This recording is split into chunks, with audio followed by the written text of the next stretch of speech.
Salut à tous et bienvenue sur ma chaîne YouTube ou ma page Facebook, ça dépend où tu regardes la vidéo.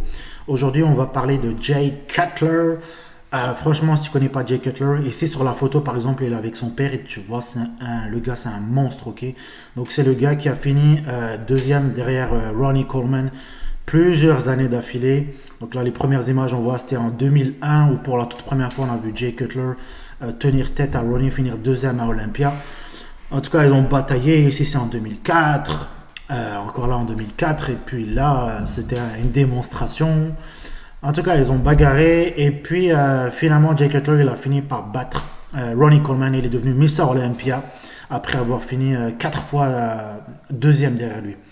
Bref, en tout cas, donc, je vais vous parler de cette histoire-là. Alors, moi, j'habitais encore en France à ce moment-là. J'en avais marre de la France.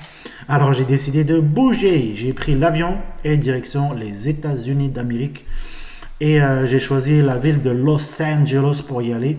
To live and die in LA, comme la chanson de Tupac. Alors, pourquoi Los Angeles? Bah, écoute, tu sais, Tupac avec son California Love. Et, tu vois le succès, il a la classe dedans et toutes les filles, et les belles voitures et Dr. Dre et tout. Le problème, c'est quand tu arrives aux États-Unis, c'est la douane américaine. Ok, c'est toujours la merde la douane américaine.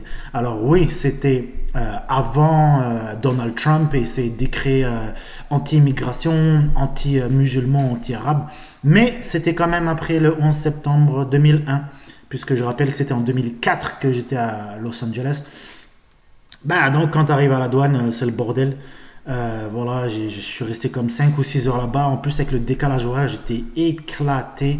En tout cas, j'ai réussi à passer les douanes sans problème, alhamdoulilah. Et donc voilà ça l'histoire là, le jour où j'ai vu Jay Cutler, c'était le mois de juillet, donc c'était à Venice Beach. Donc que tu vois sur la photo actuellement, donc Venice Beach, c'est là où Arnold Schwarzenegger et ses potes ils s'entraînaient. Et là-bas, il y a le Muscle Beach. C'est là-bas aussi que je me suis, enfin, pas entraîné, en fait, c'est là-bas que j'ai fait ma première victoire. La première fois que j'ai gagné une compétition, c'était à Los Angeles, Muscle Beach, 2004, catégorie poids lourd, monsieur Muscle Beach. En tout cas, donc ce jour-là, j'ai passé la journée, toute la journée à la plage. Et vers la fin d'après-midi, j'étais posé sur un banc, sur ce banc, je suis presque sûr que c'est ce banc-là, au fait. J'étais assis là et je faisais mon repas. Donc je tapais tranquillement mes flocons d'avoine avec de la protéine.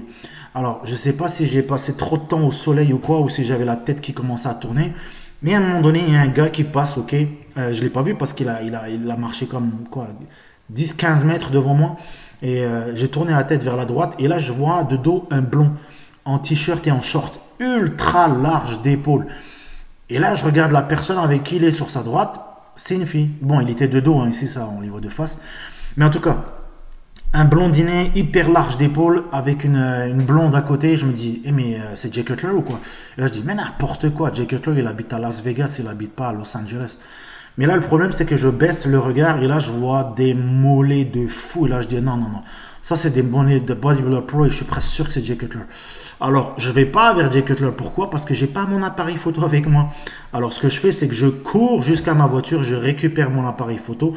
Ma voiture était stationnée loin. J'ai couru au moins 2-3 minutes sprint. Hein, et 2-3 minutes pour revenir. J'étais éclaté.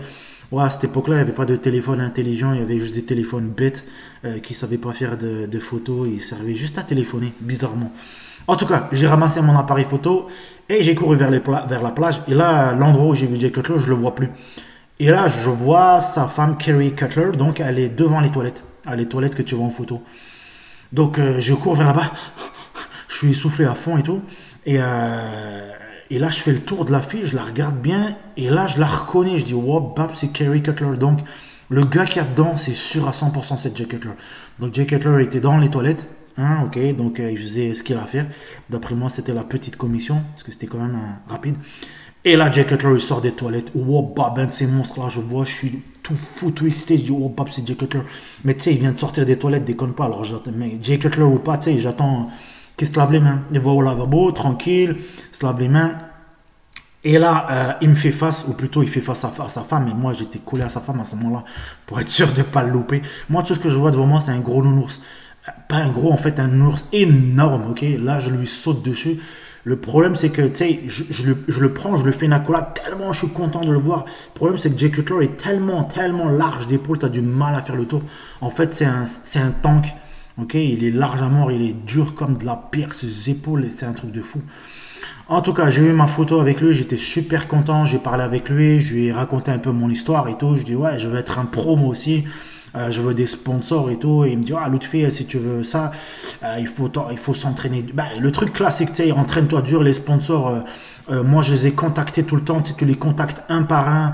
Tu continues à faire ton bodybuilding intense. Tu gagnes des compétitions. Et à un moment donné, tu vois, ils n'ont pas le choix que de donner du crédit et de t'écouter. Tu sais. Et donc j'ai appliqué ces conseils et franchement, il y a vraiment le Lutfi avant Jay Cutler et le Lutfi après Jay Cutler. Je vais pas dire que j'étais 2 fois plus motivé après l'avoir vu, mais 1,5 fois plus motivé après l'avoir vu, ça c'est sûr à 100%. Il y a des rencontres qui changent ta vie quand tu vois, quand tu as une rencontre là, tu as des gens qui ont un impact énorme sur toi. Et dans mon parcours en bodybuilding, Jay Cutler, c'est la personne qui a eu le plus d'impact, qui m'a le plus motivé. Il n'était pas Mister Olympia à ce moment-là, ok? Et en tout cas, j'ai eu ma photo, j'étais content de l'avoir vu, j'étais gonflé à bloc. Et plusieurs années après, je l'ai revu. Là, cette fois-ci, je l'ai vu, c'était en 2007. Donc là, cette fois, il était Mister Olympia. Et c'était au FIBO en Allemagne. Et là, je vois, hey, Jay Cutler, ça va, tu te rappelles, ben, je ne l'ai pas dit tu te rappelles de moi, mais je lui dis, ouais, c'est la deuxième fois que je te vois, je t'avais vu à Venice Beach et tout. Après, il me fait la ah, c'est toi le gars des toilettes. Voilà, c'était la petite histoire. Peace.